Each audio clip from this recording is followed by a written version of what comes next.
Bem, e vamos conversar com ele, Zuzu. Olha ele aí, Olha ele aqui, Quem é? Pré-candidato à presidência pelo Partido Novo. Ele é fundador do Centro de Liderança Pública, CLP. Esse cara aqui é o Felipe Dávila. Uma salva de palmas pra ele. Fala, Felipão. Obrigado. Já vou começar muito íntimo. Primeiro, boa tarde. Boa tarde. Obrigado por estar aqui com vocês, um prazer. Você sabe que a gente estava conversando, a turma não te conhece. E a gente estava falando. Tanto que Felipe, o nome dele fala pertinho do microfone. Certo. Isso, aí. O nome dele é Luiz Felipe Dávila. Aí nos bastidores ele falou assim, tira o Luiz. Felipe Dávila. Felipe Dávila, que é um nome de guerra. Nome de guerra. Nome de guerra. Nome Então, da política. Então, Felipe, vamos lá. Você sabe que ninguém te conhece. É verdade. Mas hoje... E como hoje é que vai um monte de você... gente conhecer. Não, sim, mas... Hoje é a estreia dele. Mas você, a demanda é populista. Isso. A demanda não tá para esse lado. A demanda, ela tá populista. Tá pro cara que vai dar resposta rápida. Aliás, eu tava pensando nisso. Sobre o sofrimento da população. Que nós estamos sofrendo já há muito tempo. É verdade. E eu fui na Talmud. Sim, pegou lá. Sempre eu pego Torá. lá a velha Torá e sempre fui lá. E aí estava escrito o seguinte: o sofrimento prolongado transforma o coração em pedra. Aí eu olhei pro meu coração, eu vi um paralelepípedo. A bigorna. Eu olhei, eu vi um paralelepípedo, eu falei, cara, tamo nessa. Tamo nessa. E agora? Como é que nós vamos amaciar o coração das pessoas? Mas quebrar essa pedra. Quebrar essa pedra, levar... Ó, Emílio, você está falando um ponto que é muito importante. O que essa pedra é? Ela é baseada numa letra, em 3 letras, é o PCC, mas não é organização criminal, não. O PCC é o patrimonialismo, que é nada mais do que a corrupção, é o dinheiro, está sempre desviado, o dinheiro das pessoas, do povo, quem paga imposto, é desviado para esquema. Depois é o corporativismo, que é sempre ficar criando ali nichos de privilégios, não só para o setor público, para o setor privado também. E depois o clientelismo, que é esse escândalo, por exemplo, dessa PEC dos precatórios. O que é o clientelismo? É pegar dinheiro público e ficar distribuindo para o lugar que vai em troca de voto, em troca de apoio. Esse PCC vem dominando o Brasil há mais de 30 anos, 40 anos. Então é isso que deixa a gente ficar com o coração de pedra, porque muda político, tem eleição e as coisas não andam, não saem do lugar. As reformas não são feitas, a igualdade de oportunidade não existe, os empreendedores se ferram nesse país porque o Estado só judia de quem empreende, quem gera emprego, investimento, e aí as mordomias lá desse corporativismo, do clientelismo mantém, e a corrupção, que é o patrimonialismo, azeita o sistema. Por isso que as pessoas não aguentam mais. Então, mas a gente também acha que, à medida que o tempo vai passando, que a paz do Brasil é a corrupção. Para calar a boca o que de todo vai mundo, trazer a nossa paz vai ser a corrupção. Então nós precisamos reintegrá-la à sociedade. Colocar na pauta. do banco, tirar ela A do gente banco, reintegra voltar. a corrupção à sociedade e aí Todo mundo tudo fica volta, fica todo mundo tranquilo e é um país todo que mundo volta. feliz. É, mas olha que coisa, como é a corrupção faz mal, né? Assim, todo país pobre é corrupto. Me fala um país rico que tem alta corrupção. Não existe. As coisas estão ligadas a outra. Então, tudo que você tem de desigualdade social, tudo que você tem de desigualdade de oportunidade mesmo, que uns nem têm oportunidade para fazer as coisas, tudo isso é fruto do empobrecimento do país. E isso é fruto da corrupção. Por isso, combater a corrupção é fundamental. Senão, a gente jamais vai ter um país que vai servir à população. O Estado brasileiro é isso, né, Emílio? O que o Estado brasileiro faz? Se serve do povo para sustentar os privilégios do Estado. Enquanto que o Estado devia, na verdade, servir as pessoas. Prestar serviço público de qualidade. Essa é a inversão de cultura que a gente tem que fazer. Ô Felipe, o Emílio estava falando do populismo, né? E parece que novamente a demanda é populista. E a América do Sul, ela tem esse traquejo, né? De sempre procurar um populismo. E nós tivemos a época dos gestores, dos empresários, que foi o Dória, que foi o Trump. Por que você acha que não deu certo e a gente sempre está procurando pelo um governo mais populista?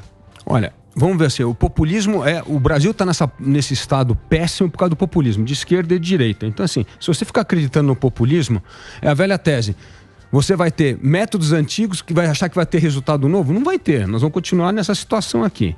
Aí o que acontece? Só o gestor não funciona. E aí tem uma coisa que o populismo traz, que é falar com as pessoas. Esse negócio da política tecnocrata também, o cara que sabe só a gestão e não fala com as pessoas, não tem liga. A política precisa ter liga com as pessoas. Então, o ruim do populismo não é que tem liga com as pessoas. O ruim do populismo é que ele destrói as instituições para ter o personalismo do poder, para ele ter poder para ele, para poder distribuir para os amigos. Esse é que é o ruim. É que, por exemplo, Bolsonaro tentando deslegitimar as eleições. Não, se não tiver voto impresso, a eleição é fraudada. Esse é o problema. É mais ou menos, né? Mais ou menos. Não custava nada também. Não custava nada também dar mais transparência na eleição. Não custava nada. Não custava nada porque foi política. Isso tem que dar. Isso aí foi política. Tem que dar transparência total. Aliás, um lugar que não tem transparência, que o povo devia saber, é o orçamento da nação, né? Como é que gasta o dinheiro público? Por que a gente está gastando? Pô, sabe quanto a gente gasta por ano só com privilégio, só com subsídio para o setor privado? 330 bilhões de reais. Pô, devia ter no orçamento, ali na listinha, onde é que você está gastando esse dinheiro? Não, isso aqui está indo para educação, não, isso aqui está aqui para a Zona Franca de Manaus, isso aqui está indo para... Porque você tem que saber, a gente não sabe. Então esse negócio de dar mais transparência é algo muito importante e que a gente vai ter que fazer isso nos próximos anos. Todo mundo está perguntando aqui, cadê o senhor Amoedo? O Amolindo? Amolindo está no palanque com a força sindical. Põe a foto aí, ó. Teve críticas duras a ele, inclusive de candidatos que saíram do partido, lembro do Sabará falando, acho que até o Salles falou. E aí, ele tá contigo, ele saiu do partido, ele ainda é presente. Tá de patinete. Sabático. Não, o Amoedo é um filiado do partido, mas ele hoje não tem mais nenhuma posição no diretório nacional, não é pré-candidato. Não é pré-candidato, ele é um filiado. E eu acho que isso mostra também uma coisa boa, porque todo partido no Brasil tem dono, né? E aqui o Amoedo agora é um filiado. Agora é um filiado normal que tem que ser. Ele não manda mais. Não manda no partido. Ele não eu acho que manda, hein? Será que ele não te mandou? Eu acho. Não te mandou um WhatsApp? A panelinha do Momô. Não, mas eu vou dizer uma coisa pra você. O Momô, ele é... O poder... Você não quer sair. Você não dá pra ninguém. Alguém tem que tomar de você. Ninguém quer descer de general. Mas só que você tem que ter. Ninguém quer perder. Olha lá, ó. Moedo. Olha lá. A bandeira. Quando é que você imaginar na sua vida... O dia que eu vi essa cena, eu falei... Esse dia o meu coração também... Meu coração também ficou um pouquinho mais. Mas ele mesmo desistiu. Filipão, desculpa a sinceridade, tá bom? Você é um cara muito agradável, assim, te conheço muito pouco aqui, mas, sei lá, eu sou um cara também que qualquer um me agrada. Todo mundo que vem aqui eu quero votar, eu não tenho muita personalidade nisso. Tirando, né, o Lula, sei lá, ele não me convenceu tanto. Se bem que em 2010 pensando sim. Mas, eu tava vendo aqui, qual que é a tua intenção em entrar num cenário político que a gente já sabe que o jogo já tá mais pro Lula, já tá pro Bolsonaro. Você é um cara que, você tem um currículo aqui invejável. O cara foi pra Harvard, né? Escreveu, foi lá na revista. Mestre em administração. Você tem um baita de um currículo. Você entrar na política agora, pra mim, é uma estratégia pra você ter um nome pra uma outra, né? Ocasião. Agora o jogo não tá ganho. Qual que é a tua intenção de entrar num jogo que já tá meio que decidido pra esses lados? Eu não acho que tá ganho, não. Acho que tem muito jogo pela frente. Aliás, eu vou dar 2 exemplos aqui. Você pega o Obama nos Estados Unidos, quando começou, o jogo estava ganho. Se fosse ele, não entrava no jogo, porque a Hillary ia ganhar a convenção do partido, ia ser a candidata e tal. O Macron na França agora também, tá 0, começou com 0 nas pesquisas, em 1 ano virou o jogo e virou presidente da França. Tem um negócio que mudou na política, que é o seguinte, quem é que conecta com as pessoas. E uma das coisas que a gente vai estar fazendo na nossa campanha é um movimento para ouvir as pessoas. Esse negócio de ouvir as pessoas, participar, entender os anseios, medos, problemas, valores, é uma coisa muito importante na política. E os grandes partidos não fazem isso, são esses transatlânticos que vai assim, quantos prefeitos eu tenho, quanta grana eu tenho do fundo eleitoral. Isso aí não vai a lugar algum, cara. Isso aí é mais do mesmo. Eu não acho que isso vai furar, o que eu digo, a bolha. A bolha dessa insatisfação que o Emílio estava falando do coração de pedra é isso, cara. O cara quer empreender, o cara quer emprego, o cara quer renda. E só se ferrou nos últimos anos no Brasil por causa disso. Então, mas é isso que a gente falou, o empoderamento e o cara tem mais dinheiro. Né? Isso, dá essa é a oportunidade. Entendeu? Aí você deixa o cara fora. Então, mas aí tem um monte de conversa, um monte de narrativa. Um monte de pasta. Eu acho que vai ganhar quem contar a historinha mais bonita. Mais triste. A historinha mais bonita vai ganhar essa eleição e o cara que não votar também. Quem mentir melhor. Quem mentir melhor. Minta com verdade. Quem mentir melhor. Ganha.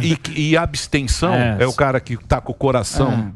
paralelepípedo. Sim. Aí você fala, vou votar. Cansei. Sabe? Mas cansei desse país. De tantas decepções. A elite rastaquera vai embora. Isso. Vai pra Miami. Coconut Grove. O coração de pedra vai falar que se dane, cansei. E aí nós teremos a nova próxima turma lá que vai tocar. Eu acho que é assim, eu acho que não tem muito pra onde correr. Eu posso até ser idealista nesse sentido, mas eu acho que as pessoas não estão mais tão abertas a cair no jogo na mentira de novo. Eu acho que, olha, veja só, como é que você vai acreditar num governo ou num candidato que a vida dele só piorou? A inflação voltou, o desemprego cresceu, a miséria aumentou. Cara, a situação tá horrível. Você vai acreditar em mais uma mentira? Eu não sei se isso traz também um senso de realismo. Mas pra onde você vai? Sérgio Moro? Então, não. O que eu acho assim, primeira coisa importante, e eu venho conversando com vários candidatos aí na terceira via, dizendo assim, vamos parar de pensar em pessoas. Vamos discutir proposta. A gente tem que colocar... Aliás, vocês têm um papel super importante nisso aqui. Vamos debater proposta. Porque aí a gente vai criar uma matriz onde tem convergência e onde tem divergência. Porque senão não dá para fazer acordo. Não é para fazer acordo porque eu acho você legal. Eu quero saber como é que a gente tira o Brasil desse buraco aqui. Então a gente precisa entender quais são as propostas. E não dá para ficar numa discussão, mais uma discussão política, e aí abre o caminho para mentira, se não tem proposta. Fala assim, por exemplo, uma das coisas que a gente vai estar falando... Qual é a proposta? Nós vamos fazer 3 importantes. Primeira coisa é abrir a economia brasileira. Tem que abrir a economia brasileira, pô. Não tem jeito. O Brasil é um dos países mais fechados do mundo. O Brasil está mais parecido com a Coreia do Norte do que com a Coreia do Sul, em termos de fechado. Fale mais. É o país mais fechado do mundo, cara. É assim, nós não temos 2% do comércio mundial. Mas a gente precisa abrir a economia, precisa competir. E se a gente não abrir a economia, a gente está perdendo os nossos maiores talentos. Sabe quem quer ir embora do Brasil? Os jovens que você está falando. Eu estive em São José dos Campos a semana passada, lá no Parque Tecnológico, que é um negócio espetacular, cara. Ele está um nível de excelência, molecada, nota 10. Se não tiver oportunidade aqui, o cara vai embora. O cara vai trabalhar fora do Brasil. Então, assim, a gente perde os piores, os maiores talentos. A gente abre mais perde. A gente abre mais perde, porque aí quem manda no Brasil é o Macron. Aí o Macron falou, seguinte, o seguinte, a Amazônia, aí ninguém mais planta nada. Pra nós, a Amazônia. A gente falou, Macron, tudo bem, estamos abertos a você, querido. E ferro na gente. Olha isso que você está falando é um ponto importante. Lógico que é, pô, você sabe. Pega assim. Vai abrir pro mundo, aí vira, sabe o que vira? Vira colônia zona, que só vai... Agora eu não quero mais a carne do Brasil, eu não quero mais. Agora não planta mais nada no Brasil, porque o meu fazendeiro aqui não tem... Esse é que é o negócio, vamos abrir com que soberania? Não tem soberania aqui. Então, vamos pensar. Estamos na mão desses caras, bicho. Vamos pensar uma coisa. Você não acha, Sami? Eu sou a favor de uma economia aberta, mas não é só para exportar commodity, né? A gente precisa... Não, eu sei, mas a princípio, o que a gente tem? Tem o agro. O agro nosso é bom. A gente sabe. A gente aqui sabe. Mas aí o que acontece? Fica na mão do cara. Fala, agora você não vai plantar mais nada. Aí vai 3 caras lá na Holanda, sentam naquele hotel e falam, o Brasil aquilo é um lixo. Não queremos mais isso do Brasil. Para privilegiar eles, não tem soberania. É uma panela. Então fala, vamos abrir, vamos. Mas onde que vai abrir? Abrir para quem? Quem compra? Tem que abrir igual a China. Tem que abrir igual a Índia, igual a Rússia. Então, todos esses tem que abrir igual esses lugares. Que ninguém manda. Quem manda aqui somos nós. Nacional. Quem manda aqui somos nós e acabou. Abrir desse jeito. Vê se alguém palpita lá no receber carro velho, televisão antiga, pagar mais caro. Abrir desse jeito é ficar na mão dos caras. Não. Opa, olha assim, primeira coisa, é o que você falou.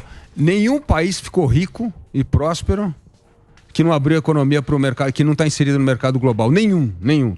Todos os países, inclusive que você está falando da China, abriu a economia e foi só assim que a China ficou rica, não foi com mais comunismo. Então, mas vê lá em Copenhague, que ficamos lá de joelho pros caras, vê se o chinês ficou, vê se o russo ficou, vê se o índio ficou. Ficou, Sami?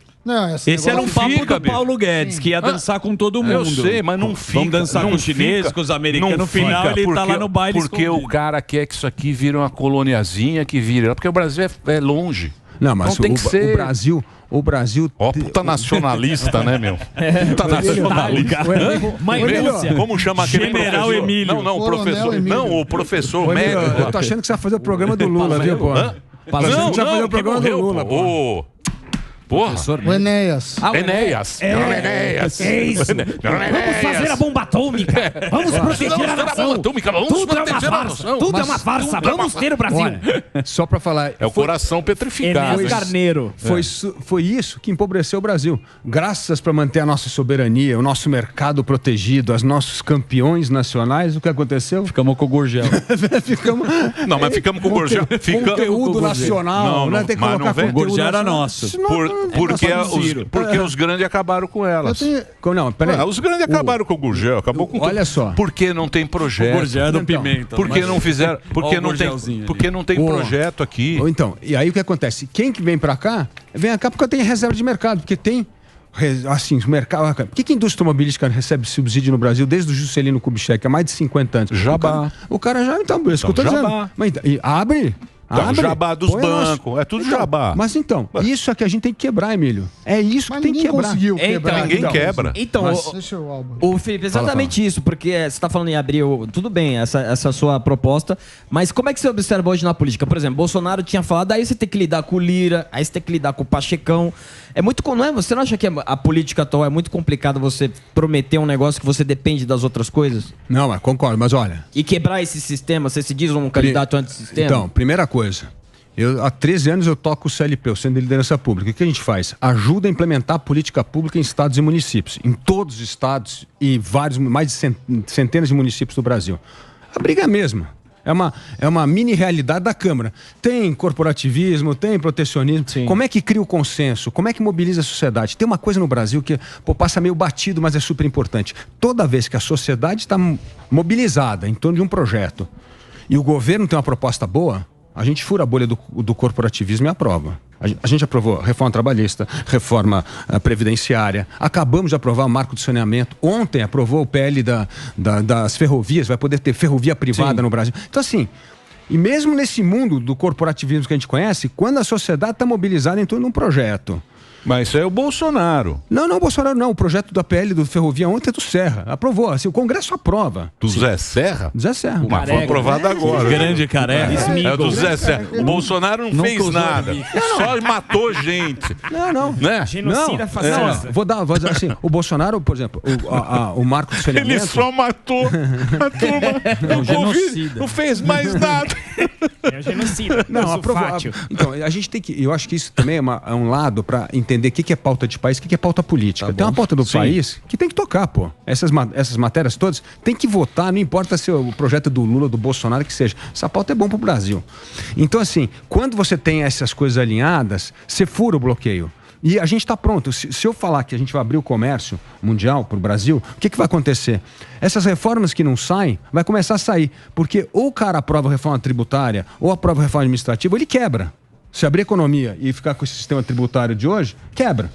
Então, assim, a vida inteira que a gente está vendo assim, não, primeiro reduz o custo do Brasil para depois abrir a economia. Pô, a gente não reduziu o custo do Brasil e não abriu a economia. E aí se ferrou. Mas por que não fez a reforma tributária? Então, qual é o impedimento de fazer? Porque ficou na gaveta, porra. Ficou na gaveta. Não, mas ficou na gaveta. Vamos fazer só um break pra rede, vai. Ficou na gaveta. Pera aí, ô.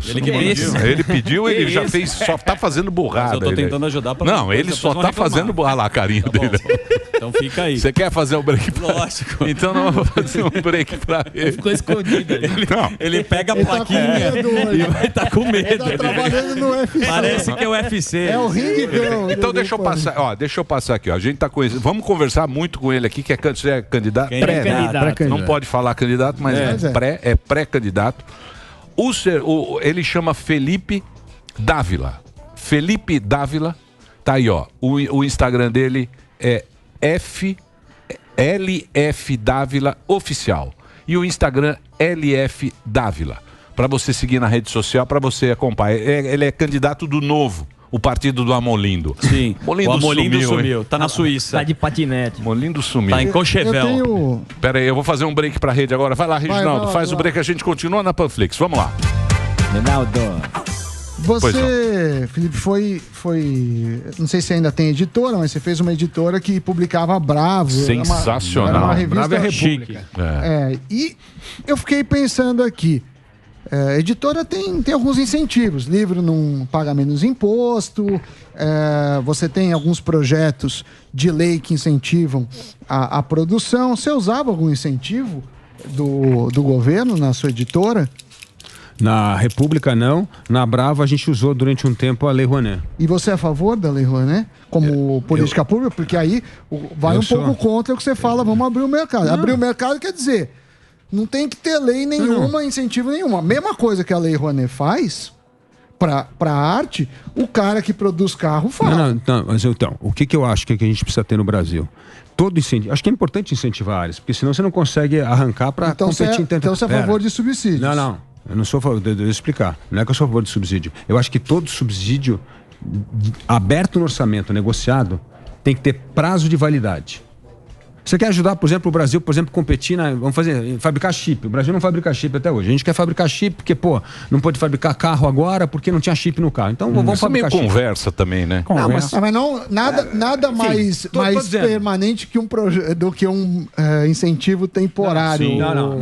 Mas esse é o ponto. Eu acho que todo subsídio que você discutir abertamente no orçamento, que você quer dar para uma área, ele tem que ter prazo de validade e não pode renovar. Inclusive a Rouanet, você acha que tem que ter prazo de validade? Depois de um tempo acaba a Rouanet. Acabou, não faz sentido. Mas tá há quantos anos a Rouanet? Não, é por isso que eu tô dizendo. Tá errado. Você acha que deveria acabar a Rouanet? Não é que a Rouanet tem que acabar. Acho que a Rouanet tem que pensar a Rouanet de um jeito... Porque se você falar do dia para noite que você acaba, você quebra a cultura no Brasil, que não faz o menor sentido. O que você tem que fazer é dar um prazo, falar, em 4 anos ou em 3 anos, a Rouanet vai cair. Ou você vai ter que ter pelo menos 70% de verba privada para você ter acesso à Rouanet. Você cria regras. E você fala que vai durar aquilo 4, 5 anos. Depois daquilo tem que acabar. Então, mas por exemplo... Todo subsídio tem que acabar. Você se lembra quando veio... Acho que era... Ele era... Eu não me lembro agora. Eu acho que ele era deputado, o estadual lá do Amazonas. Ele falou, se não tem a Zona Franca... Se não tem aquele emprego da Zona Franca, o cara vai desmatar. Mas aí que tá. Não é assim. O cara é de lá. Ninguém quer perder subsídio. Ninguém quer perder subsídio. Eu sei, cara, mas é a realidade dele. A gente sabe, a gente nem conhece aquela região. Mas aí você vai fazer reforma tributária como? O cara fala, se acabar aqui, não demite. Isso aí é um problema dos candidatos. É um problema dos candidatos. Os candidatos que tem que resolver. A gente está aqui só palpitando. Você tem que dar subsídio na Amazônia, por exemplo, para você fazer alguma coisa de explorar economicamente de forma sustentável o que eles têm de ativo lá. Não criar uma indústria que não tem nada ali. Cara, você fabrica uma moto lá, você põe 3.000 quilômetros de peça, fabrica a moto lá, depois põe a moto aqui no carro, dá 3.000 quilômetros para vender em São Paulo. Não tem o menor sentido, é zero nenhum sentido. Agora, qual é a vocação local? A vocação dos caras é floresta. Tem que fazer alguma coisa ligada. Derrubar a floresta. Não. Aí vai falar com o Macron lá que você vira o. Vai virar o Salles 2. Vira o Salles 2. Salles 2. Chega lá com o Salles lá que foi lá, os caras querem matar o Salles na rua. Né, pô? A gente rasgou. A gente rasgou mais de 170 bilhões de reais em O Brasil é uma paróquia muito difícil. É muito difícil. Não há dúvida. Porque tem essa. Então, por isso que a gente tem que. Estamos ferrados. Mas esse é um dos motivos que não sai reforma tributária. Porque tem um monte de setor que tem incentivo. Automóvel tem. Cultura tem. Aí é lei de 2 rodas lá, que é o parque industrial lá do Amazonas. Aí você tem que mexer, você tem que cortar. Mas o cara fala, não, aqui não. Aqui não dá pra mexer. Só que não dá pra mexer em nada. Só que quando você dá o subsídio pra um, então, por exemplo, o cara não vai querer tirar o benefício. Não, eu tô pagando pelo benefício do outro. Então é muito difícil. Então esse é um problema. São interesses individuais. Toda a indústria acha que o seu incentivo é o mais importante de todos. São muitos. E não dá. Por isso que tem que ter prazo de validade e acabar, não pode renovar. Porque é isso que é a função. O incentivo. O que é um incentivo? É você dar um empurrão para uma indústria começar a se desenvolver. Agora, uma indústria não pode ficar viciada em empurrão e só viver disso. Está errado. Mas o Brasil fez isso a vida toda. Mas por isso que está errado. Mas por que você acha que vai conseguir mudar? Por causa disso. Não aprova o Congresso. Não, por isso que eu estou dizendo. Se você tem que criar um fator que gera desconforto. Na hora que você fala que você abre a economia, o negócio é o seguinte, todo mundo que estava lá só vai pegar o lobby e ir para Brasília para defender o subsídio, tem que começar a se enquadrar nas regras, porque senão vai perder competitividade, vai quebrar a empresa. Então, é o contrário. Nós temos que criar um incentivo para fazer as pessoas fazerem as reformas. Eu vou dar um exemplo na reforma tributária. A reforma tributária... Espera aí que a gente está voltando. Nós estamos voltando para a rede, a gente estava na Panflix, agora vai voltar. Muito bem, estamos de volta aqui na programação da Jovem Pan para todo o Brasil. O pessoal que está na rede Jovem Pan se assusta um pouco porque a gente continua o nosso papo, mas o pessoal do rádio, que é uma grande rede de rádio em todo o Brasil, está acompanhando agora. A gente está conversando com o Felipe Dávila. O Felipe Dávila é do Partido Novo, pré-candidato a presidente da República. Vai ter votos? Não sei. Estamos na dúvida. A gente acredita que a demanda é muito populista. Sim. Aliás, ele tem uma rede social para divulgar. E tem a rede social que você pode conhecer o trabalho do nosso querido Felipe. LF Dávila. LF Dávila Oficial é o Twitter dele e o Instagram LF Dávila. Você pode ir lá, é o Partido Novo. Boa. O que mais? Tava na sua. Samidana. Só uma pauta que eu achei super interessante. Quando o Moro foi interrogado, eu falei, e aí, Moro, o que você vai fazer com a... Ele falou, vou acabar com a fome. Isso. Ele vai acabar com a fome. O que você vai fazer com a fome? Porque você é um burguês, você há de convir, né? Para o Faria pessoal, Lime. você é um Faria Lime. Quer acabar com a fome. Todo mundo Ninguém quer quer acabar. O Moro também é burguês. Também, o Moro é burguês. Não, todo o Rui mundo. Pimenta Eu tô falando, também é o Rui burguês. Pimenta O falou Pimenta assim. não. Pimenta não vota no Pimenta patrão. não. Pimenta o salário é playboy. dele, bota ele. Você é boyzão, tio. Bota o Pimenta aqui Ele no tem meu. Apple Watch, pô. E daí, Tem Apple daí não Watch, é pode ter. privilegiado. Não vem, não. Não. O Pimenta é do sindicato. Ele Não, comprou com o dinheiro mas do o salário jornal do dele- PCO. Não, mas é isso, pra essa causa operária. E aí, o que você vai fazer? Não, olha, Responde aí, veja Marcelo. só o negócio da fome. A gente está falando aqui da agricultura, o Emílio está até citando a potência agrícola brasileira. A agricultura brasileira hoje alimenta 1 bilhão de pessoas no mundo. Como é que alimenta 1 bilhão de pessoas no mundo e tem gente passando fome em casa? Então não é uma questão no problema da agricultura, da produtividade agrícola, não é nada disso. É um problema da incompetência de um governo, cara. É isso aí, você não consegue fazer a comida chegar ao prato das pessoas. Não é por causa que a nossa agricultura não é competente, é muito competente. Não, mas aí é o mercado aberto. Não. Pagam. Eu produzo frango, por exemplo, ou soja. Frango do Samir. Eu sou Coxinha. produtor de soja. O mercado internacional me paga 100, por exemplo. O que eu faço? Você quer ter no supermercado? peru, asinha. Você quer no mercado a soja? Você vai ter que pagar isso, senão eu mando pra fora. Isso é uma abertura. Mas, Luciano, a gente não mercado. tem um problema de desabastecimento doméstico. Não tem, mas nenhum. mas Então, o mercado, comida. se o mercado paga assim, as pessoas não passam fome porque não existe comida. Elas passam fome porque elas não têm dinheiro para comprar comida. Não é que não tenha comida. Tem. Exatamente. O problema não é demanda. Exatamente. Ontem a gente matou aqui, PCO. PCO vai vir, hein? Tiro da causa operária. PCO tá matando aqui as charadas. Boyzão Que é o seguinte, empreendedor. hoje em dia, o pobre da fome e não sei o quê, ele quer materialismo. E ele sabe o que é ter um salário. É isso que ele quer. É isso. Quer ganhar ele bem. Quer É ele isso. quer ganhar É bem. isso. Hoje a galera quer ganhar bem. É isso. O resto é conversa mole isso pra aí. poder dormir. Mas Se pra esse ganhar negócio bem, de produzir. esse negócio de Black Matters, o Feminismo. feminismo, Dinheiro no bolso. a pauta dinheiro do no bolso. bolo, Me dá um bom a pauta salário. do bolo, Clima o empoderamento, ambiental. o feminismo, é tudo balela, é verdade. tudo conversa pra boi dormir. Os caras querem Dinheiro no bolso. o Dinheiro. materialismo. Quer o Pix. É isso Quanto que tá o eles salário querem. mínimo? Eles querem o entendeu? Pix. É isso, É cara, isso aí. é um Pix Quanto é o legal. salário mínimo? Tá bom. Olha que coisa Agora importante. o problema é com vocês. Quero ver se você vai bancar. Entendeu? Com você. O Moro disse que vai fazer Acabou. a agência. O que ele falou? Agência? Como é que é, Sami?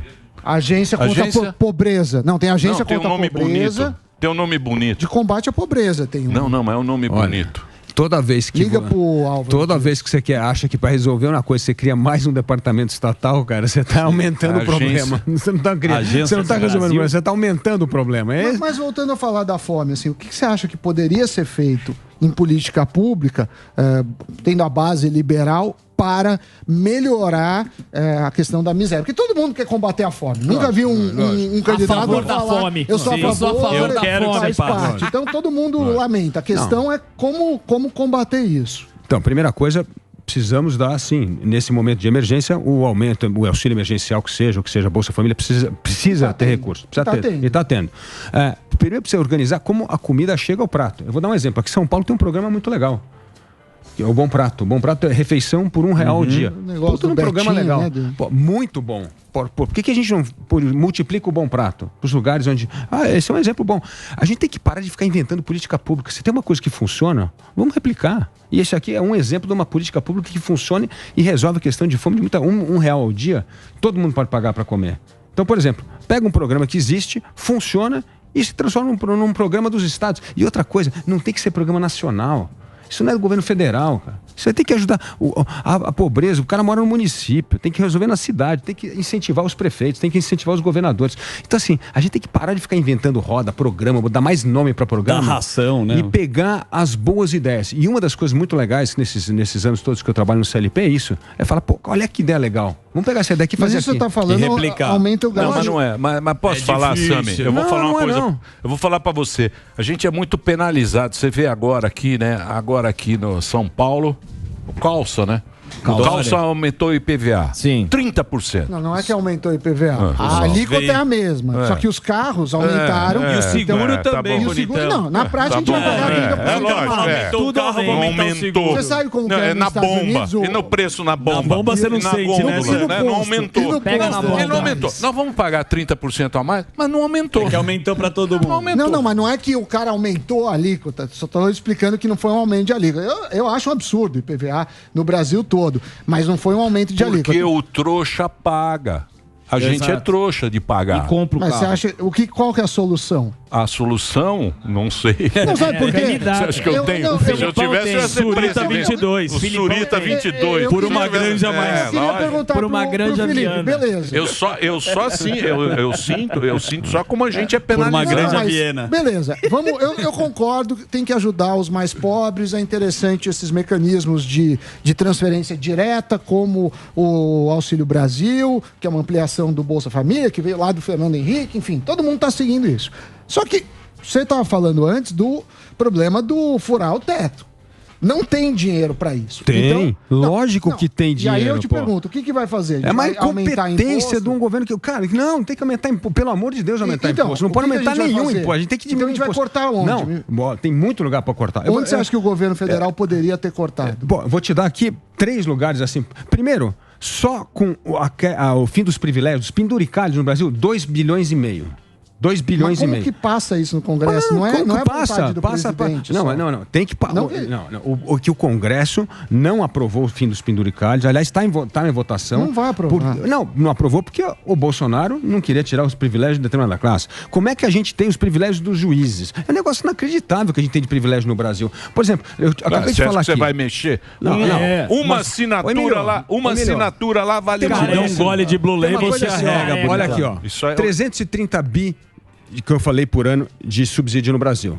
Cara, você não consegue fazer um corte de 10%? Qualquer um em casa faz um corte de 10% no orçamento se precisar se apertar as coisas. Qualquer um faz. Não é possível. Mas tem uns engessamentos, né? Não sei quanto tem que passar. Calma aí. Mas isso são 2,5, 2,6. O teto é muito maior, 90 bi. Tinha 17 bi já da inflação, que já dava para ter a margem do teto do próximo ano, tá certo? Então, quer dizer, e você cortar 10% dos subsídios. Não é possível que você não consegue cortar 10% do subsídio para resolver a questão. Corta. É difícil. Cara, é absurdo. Total absurdo. Senta lá. Total absurdo. Eu acho que a sua estratégia... É que não tem. O próprio que vocês votaram contra lá, que era a coisa que tinha os jabutis. Isso tem muitos jabutis. Votaram lá com o PT. Até o partido, pô. Das reformas. Qual que era a reforma? Era o fim do precatório. Que a gente não fez. era o precatório. Era o... a privatização do... Não, da Eletrobras. Eletrobras. Olha, vamos votar. Muitos jabutis. Sabe que vocês votaram? Com a Benedita da Silva. Vocês votaram com o Orlando Silva. Ô, menino. O que é? Não, tem muito. Aí o que acontece? Você fala que você privatiza e vende para uma estatal e o Estado continua sendo dono? Eu sei, mas é... Onde é que é a privatização? Não, mas pera lá. Não, política, é um acordo. Você acha que o Lira vai abraçar com você e falar, vem aqui... Vai te dar selinho. Vai comer na Dirce. Vai falar, esse é o cara. Davi lá, posso falar a estratégia? Eu tô vendo aqui que você está falando muito do Bolsonaro, mas acho que não é essa a sua estratégia. Desculpa ser invasivo novamente. Você é chapa tênis.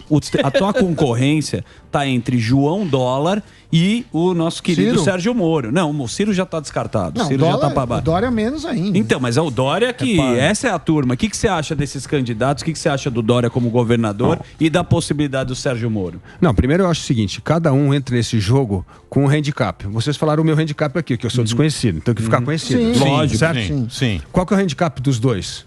Alta rejeição. Então, assim, cada um tá entrando nesse jogo com um negócio. O que a alta rejeição significa? Já conhece o cara e não... Conhece, não quer votar e tem pouco teto para crescer. Então, assim, o desafio deles... Mas você coloca o Moro nisso aí também? Não, o Moro tá com um índice alto de rejeição também. Então, assim, eu acho que os dois têm um problema, que é o índice de rejeição. E eu tenho o desconhecimento. Quem é que vai transformar isso em ativo? Como é que eles vão conseguir diminuir a rejeição e eu vou transformar o desconhecimento em ser mais conhecido? Essa é a batalha de cada um. Tá bom. Então, mas você não acha... Porque, por exemplo, a grande confusão que as pessoas têm aqui no Brasil é de não conhecer. O brasileiro, ele vota na pessoa. Tá acostumado. Ele escolhe alguém por quê? Porque sempre teve... Partido muda de nome, partido troca, partido se junta. É uma confusão. Então, você nem sabe quem é, quais são os partidos. Você não acha que teria que mudar isso? Se bem que não vai mudar também. Não vai. É legal que você faz a pergunta, você pensa no que você está falando. Fundão partidário, nunca vai mudar nada. Glória a Deus. Porque tem um fundão, tem todo o esquema. A gente é da turma Coração de Pedra. Coração de Pedra, porque tem todo o esquema. Ele já tomou muita corneada. Esse esquema que a gente tem no Brasil, são dois países. É um país muito bom dos políticos para esses caras e um país que paga as contas pra gente. E é muito difícil mudar isso. A não ser na Revolution. A não ser a Revolution. Chama o Pimenta. Mas olha, tem duas coisas importantes aqui. Eu vou voltar no negócio da reforma tributária, que tem a ver com isso, que a gente paga a conta. O Brasil tem um dos piores sistemas tributários do mundo. Por quê? Dúvida. Como é que funciona? Lá fora. Funciona assim. Estados Unidos. Pegar os Estados Unidos. O que você faz? Você taxa 70% a renda. Então não é só imposto de renda, é dividendo e tal. E 30% o consumo. O Brasil é o oposto. A gente taxa 70% o consumo e 30% a renda. O que é um total disparate, porque as pessoas mais pobres pagam mais imposto do que lá fora. Então, assim, primeira coisa, a regra está errada. Segunda coisa, a reforma tributária bateu na trave para ser aprovada. O parecer do Aguinaldo Ribeiro estava pronto para ser votado, tinha um acordo dos 27 estados. O problema foi que teve divisão na sociedade. O que aconteceu? O negócio é o seguinte, o que era a principal coisa da reforma tributária? O Sami sabe disso. Simplificação. Simplificação das regras. Porque aí a gente começou a brigar para alíquota. Aí começou a brigar para alíquota. Exatamente. E aí perdeu o consenso político. Então, assim, a gente tem que ter foco, isso que eu falei. Precisa juntar assim, vamos simplificar. Depois a gente vai discutir a alíquota. A gente não fez isso. Mas tem muita gente que não quer simplificar. Porque quem tem subsídio não vai perder. Não abre mão. Mas peraí. É o privilégio. O que aconteceu é o seguinte. A não simplificação, todo mundo perde. Era o que estava acontecendo. Não, o cara que tem subsídio ganha muito. Não. Mas olha assim, olha o Brasil, você tem uma ideia, Emílio? Sabe quanto a gente gasta por ano para preencher as obrigações tributárias no Brasil? Em horas. 1.580 horas. O segundo país é 158. Assim, cara, isso aí é ruim. A gente está perdendo tempo com burocracia em vez de produzir e gerar riqueza. Mas isso aí que você está falando agora, a gente falou aqui há quantos... Há 8 anos atrás? Falamos. A gente está falando isso. Da campanha. A gente tá falando isso desde 2013, desde 2012 que a gente está falando. Mas olha, desde 2012 que a gente fala, 10 anos, há 10 anos que a gente está falando isso. Nada mudou e nada acontece. Essas coisas, infelizmente, demoram mesmo para acontecer. E a gente bateu na trave. Infelizmente, a gente não conseguiu aprovar a reforma tributária, que seria um golaço para o Brasil. Mas eu vou dar um exemplo. Tem o Marcos Lisboa, beijo para ele. Lisboinha. O Sam é contra essa reforma. Não, ele fala assim, por exemplo... Ele é a parte da sociedade chocolate, que ele votou, mas só faz reforma na casa dele. Eu acho que eu acho o pior sistema tributário nosso. Vamos pegar o exemplo que ele gosta de dar. Que ele fala assim, ó, chocolate tem uma alíquota. Quanto é? Chocolate tem uma alíquota. Cereal tem outra alíquota. Aí você faz barrinha de cereal com chocolate, vai ficar um lobby pra cima, porque o cara vai querer enquadrar nisso. Você tem uma insegurança jurídica. Só que a hora que você simplifica, o cara do cereal não vai querer pagar que nem chocolate. Porque aí você tá falando assim, ó, vai ser um imposto só. Vai acabar esse entendimento da lei. Então, peraí. Tem uma coisa fundamental que é a simplificação da regra. Esse exemplo que você deu é perfeito, Sam. Muito obrigado. Qual é o problema? Chama o Sami. Ele que me contou. Chama o Sami ministro da Economia. Pronto. Qual que é o problema do que você está colocando aqui? Qual é o gargalo nisso aqui? É a intermediação. É assim, tudo que você vai acrescentando ao longo da cadeia tem que pagar imposto. Na hora que você fala que não tem mais esse imposto, que era a questão do IBS ou IVA, você vai pagar o imposto sobre o valor agregado, acabou, não tem mais. Então, esse cadeia acaba. Mas o cara do cereal não quer isso, porque ele tem um lobby forte. Lógico que ele vai vender mais. Ele vai vender mais. Esse é o ponto. Tanto que o problema não foi na política que a reforma tributária não aprovou. Foi a divisão da sociedade que deu o sinal para o Centrão entrar em jogo e boicotar a reforma. Então foi essa bobagem dessa briga. Se a gente tivesse simplificado a regra, acabado com essa intermediação de imposto, ia ser bom para o consumidor, ia ser bom para quem produz, ia ser bom para todo mundo. Não conseguiram. Não, mas aí é uma outra... Eu falo assim, a gente precisa comprar essas boas brigas. E é isso que um presidente da República precisa fazer, pô. Tá certo. Mas no meio da pandemia também, quando você imaginar que Estados Unidos ia ter 8% de inflação? Não, lógico. Pandemia. A pandemia deu uma zoada Pandemia geral. ninguém acertou, hein? E ninguém fala isso. A pandemia criou esse problema da inflação no mundo, como a gente está fazendo, essa disrupção das cadeias globais e tal. Agora, só que o Brasil teve o dobro de desemprego e o dobro de inflação do resto do mundo. Então tem uma parte que é pandemia, totalmente de acordo, mas tem uma outra parte que é problema interno nosso.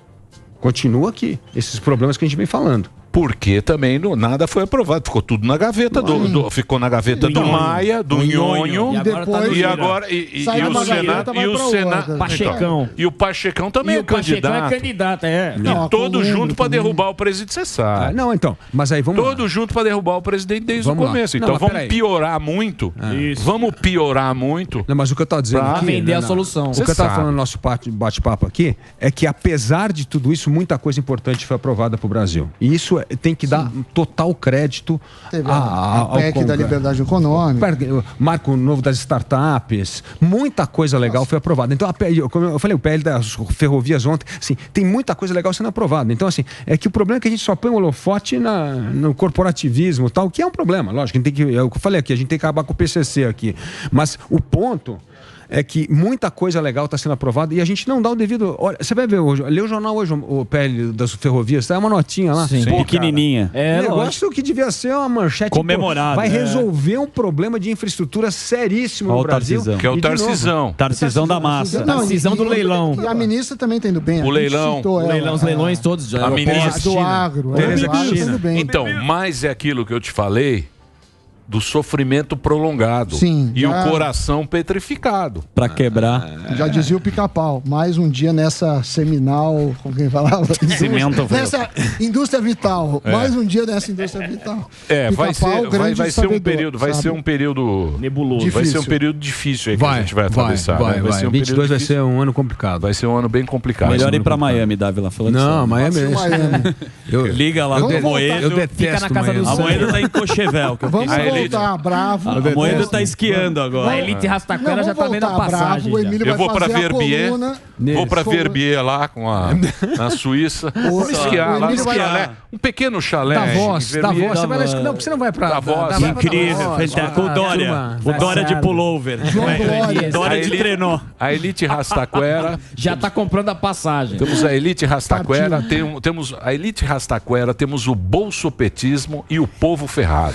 É isso que nós pode escolher. Você pode escolher. Qual bolinha você quer, Dávila? Agora, você podia voltar bravo. O Emílio pode fazer críticas de livros, gastronomia. De livros, o Zuzu de gastronomia e eu de filé apoável, magre de pato. Mas o Felipe, o papo foi bom. Você gostou? Legal, cara. Muito prazer bom. te conhecer. Prazer foi meu, cara. Muito legal estar aqui com vocês. E eu acho isso aí, cara. Vocês têm um papel fundamental em debater as questões do Brasil. A gente precisa fazer isso. Para de falar de gente, dessa coisa da demagogia aí. E vamos discutir como é que resolve os problemas do Brasil. Porque é o que você falou, nós vamos enfrentar um ano de 22 muito complicado no Brasil.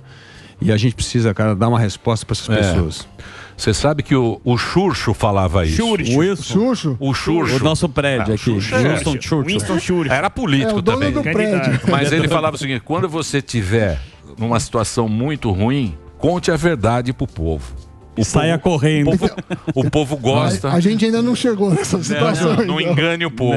Mas o Churchill falava uma frase que é uma das que eu mais gosto. Ele falava assim, que a maior das virtudes é coragem, porque todas as outras dependem dela. E o que está faltando hoje no Brasil é coragem para enfrentar os reais problemas. Viu, Sami? Fica em cima do muro aí, ó. Em cima do muro. O Sami é um muro. Ele tá em cima do muro. Ele tá em cima do muro. Ele fala, eu não entendo de política, eu entendo de economia. Você sabe que ele sempre vem com esse problema. Eu que não entendo muito de política. É verdade. É verdade. Muito bem. Valeu, mas também a corrupção.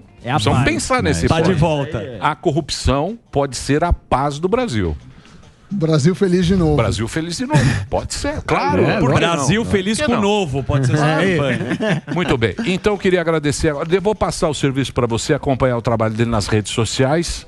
A gente está tendo o prazer de conhecer agora o pré-candidato ao novo, à presidência da República. LF Dávila Oficial.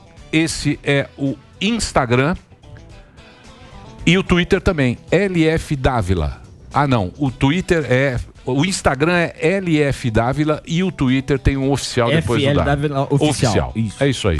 Felipão. Obrigado, Felipe. Obrigado, um abração, aí, cara. Obrigado a vocês. Obrigado sorte aí. E volte. Vai voltar. Vamos ter muita conversa aqui de política o ano que vem.